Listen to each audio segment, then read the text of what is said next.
Ciao amici di Strano Amore Siciliano, siamo sempre nella rubrica dei cuori solitari e questa sera vi voglio presentare a Baldo. Baldo ha 24 anni, cerca la sua anima gemella, ma conosciamo di più Baldo. Ciao Baldo. Ciao. Quanti anni c'hai? 24. Di dove sei Baldo? Di Palermo.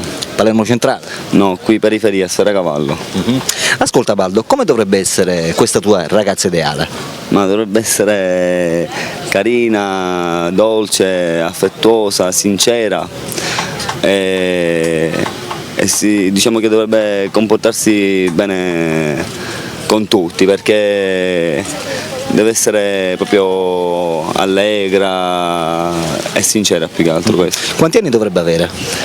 Ma io penso non più di 25, perché poi andiamo sulla troppa maturità, anche se ho 24 anni mi piace molto scherzare, divertirmi, andare a ballare, anche fare cose a livello ragazzi anche di 20 anni, questo, 19 anni. Quindi diciamo allora va dai 19 fino ai 25 anni. Esatto. Quanto dovrebbe essere alta?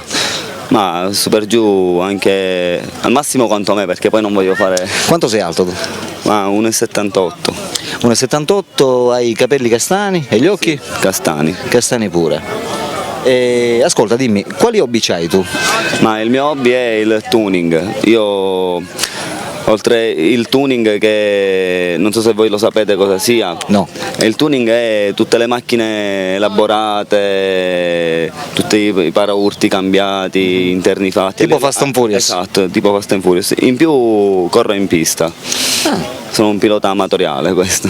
Complimenti. Ci divertiamo un po'. Un bello sport. Sì, per tutta la Sicilia. Un po' pericoloso naturalmente. Sì, ma in tutto ci sono dei limiti, perché non facciamo delle gare cronometrate, partiamo uno per uno, non pista. Sì, non c'è pericolo. L'hobby della moto ce l'hai pure?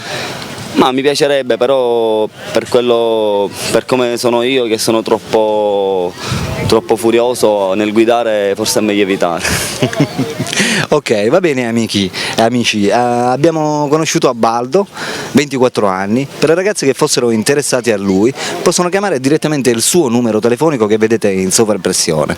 Ok, ciao da Alberto e ciao da Baldo. Ciao amici, a dopo.